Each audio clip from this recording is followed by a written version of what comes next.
मंत्र प्रभाव। क्या शियों ने हजारों साल पहले न्यूरोप्लास्टिसिटी की खोज की थी? नमस्कार मित्रों, आज हम एक अद्भुत यात्रा पर निकलने वाले हैं। एक ऐसी यात्रा जो हमें हजारों साल पुराने वैदिक ज्ञान से लेकर आधुनिक न्यूरोसाइंस तक ले जाएगी।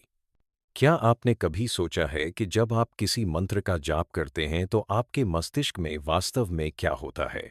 क्या यह सिर्फ एक आध्यात्मिक अनुभव है या इसके पीछे कोई वैज्ञानिक आधार भी है? आइए पहले प्राचीन भारत की गुफाओं और आश्रमों में चलते हैं, जहां हजारों साल पहले ऋषि मुनि ध्यान और मंत्र जाप में लीन रहते थे। वे दावा करते थे कि विशिष्ट ध्वनि पैटर्न और मंत्र चेतना को पुनर्गठित कर सकते हैं। वे कहते थे कि ओम की ध्वनि ब्रह्मांडीय कंपन है, जो हमारे मन और शरीर को गहराई से प्रभावित करती है। वैदिक ग्रंथों में लिखा है कि गायत्री मंत्र का नियमित जाप बुद्धि और स्मृति को बढ़ाता है। महामृत्युंजय मंत्र के बारे में कहा गया है कि यह शारीरिक और मानसिक उपचार में सहायक है। लेकिन क्या यह सब सिर्फ अंधविश्वास था या इसमें कोई वैज्ञानिक तत्व छुपा हुआ था? अब आइए आधुनिक युग में चलते हैं। डॉक्टर सारा लज़र, हार्वर्ड मेडिकल स्कूल की न्यूरोसाइंटिस्ट, ने अपने शोध में पाया कि ध्यान करने वाले लोगों के मस्तिष्क में महत्वपूर्ण बदलाव होते हैं। उनके अध्ययन से पता चला कि नियमित ध्यान से हिप्पोकैम्पस का आकार बढ़ता है। यह वह हिस्सा है जो सीखने और स्मृति के लिए जिम्मेदार है। डॉक्टर रिचर्ड डेविडसन, विस्कॉन्सिन विश्वविद्यालय के न्यूरोसाइंटिस्ट, ने तिब्बती भिक्षुओं पर अध्ययन किया। उन्होंने पाया कि मंत्र जाप के दौरान मस्तिष्क में गामा तरंगें असाधारण रूप से बढ़ जाती हैं। ये तरंगें उच्च स्तरीय संज्ञानात्मक कार्यों और चेतना से जुड़ी होती हैं।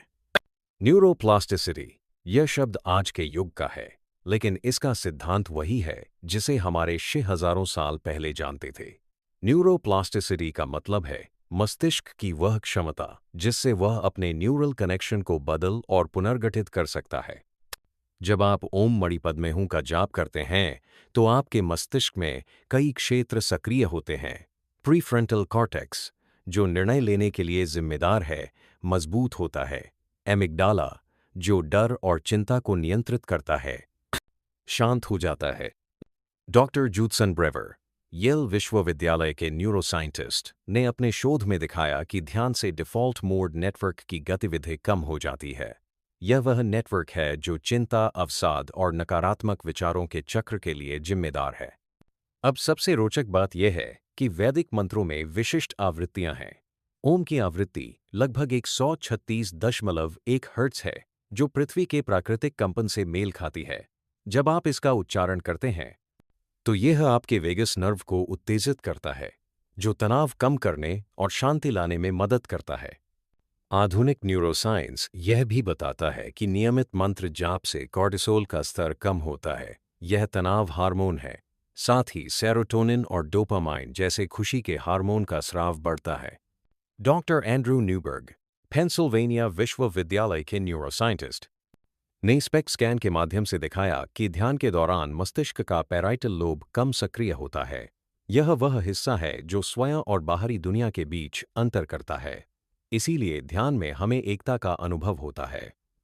क्या यह आश्चर्यजनक नहीं है कि हमारे पूर्वजों ने बिना किसी आधुनिक उपकरण के इन सभी प्रभावों को समझ लिया था? वे जानते थे कि मंत्र जाप से चित्त की वृत्तियों का निरोध होता है, जैसा कि पतंजलि के योग सूत्र में लिखा है। आज का विज्ञान इस बात की पुष्टि करता है कि नियमित मंत्र जाप से एकाग्रता बढ़ती है, स्मृति सुधरती है, रक्तचाप कम होता है और प्रतिरक्षा प्रणाली मजबूत होती है। तो अगली बार जब आप किसी मंत्र का जाप करें तो याद रखिए कि आप सिर्फ आध्यात्मिक अभ्यास नहीं कर रहे, बल्कि अपने मस्तिष्क को फिर से प्रोग्राम कर रहे हैं। आप वही कर रहे हैं जो हजारों साल पहले हमारे ऋषियों ने किया था, न्यूरोप्लास्टिसिटी का उपयोग करके चेतना का विकास। वैदिक मंत्र वास्तव में पहले ब्रेन ट्रेनिंग प्रोग्राम थे, और आज का न्यूरोसाइंस इस प्राचीन ज्ञान की वैज्ञानिक पुष्टि कर रहा है।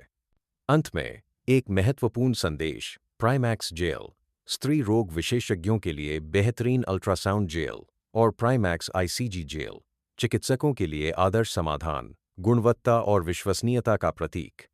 धन्यवाद।